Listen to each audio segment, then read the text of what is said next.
Father Craig here, today at my apartment complex in Gilroy. And I was thinking today of something called the Apostolic Succession. And this is a little bit of theological nerdiness, but there's a cool part to it. So the Apostolic Succession is the understanding that in the ancient church that bishops had hands laid on them by other bishops, and they were consecrated as bishops.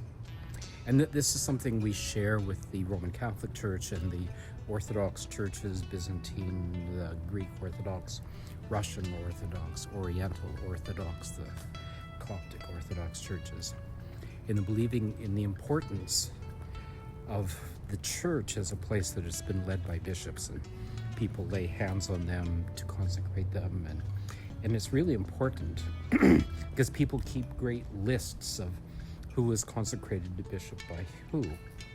And in the ancient church, the Bishop Irenaeus of Lyon, he was engaged in some controversy with somebody, and they were talking something about Jesus. Well, that's crazy talk, because if Jesus was teaching that, like, I was a consecrated bishop by Polycarp, and Polycarp was consecrated to bishop by the Apostle John, and the Apostle John was called to be an apostle by Jesus.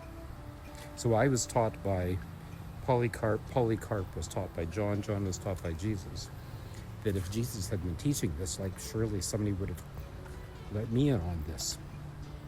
And so this became very important, and there's whole lists of bishops being consecrated by bishops and who consecrated them, because it's like really cool, because it goes back all the way to Jesus.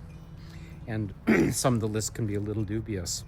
And in the Anglican world, so kind of like the whole Catholic Church in England became Anglican.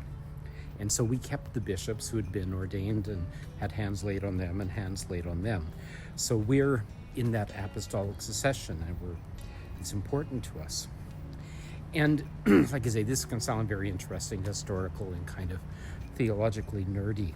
But where that really came home to me is that when I was ordained a priest, and when the bishop laid hands on me to ordain me as a priest, it was like, holy cow.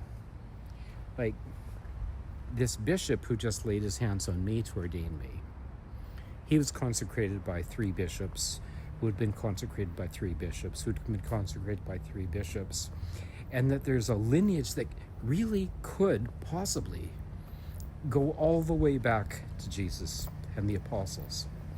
And one of the problems with Jesus having risen from the dead is that we don't have any physical mementos of Jesus. And so it's why when the church is described as the body of Christ and the Eucharist as the body of Christ, it's also because that's all of Jesus' body that we have. We don't have a grave for Jesus. We don't have, Jesus' baby shoes or, his first haircut. We don't have any mementos of Jesus. What we do have is the body of Christ. And it's just kind of this cool thing that to be part of, the sense of that when you're in church, when our leaders consecrate the Eucharist, there's a real tangible sense of physical, spiritual connection that could go all the way back to Jesus. And I just found that to be incredibly cool. And it's not about elevating priests and bishops above everyone else. And indeed, one of the things that the Anglican Church did is that we really elevated lay people into the governance of the church, much more so than the Romans and the Orthodox did. And although we still have a problem sometimes of Father knows best, is that our clergy learn really quickly that if they think Father knows best, that the laity and the people of God will set them right on that really quickly. Anyways, God bless, and just neat little thought to share with you. See you at church on Sunday.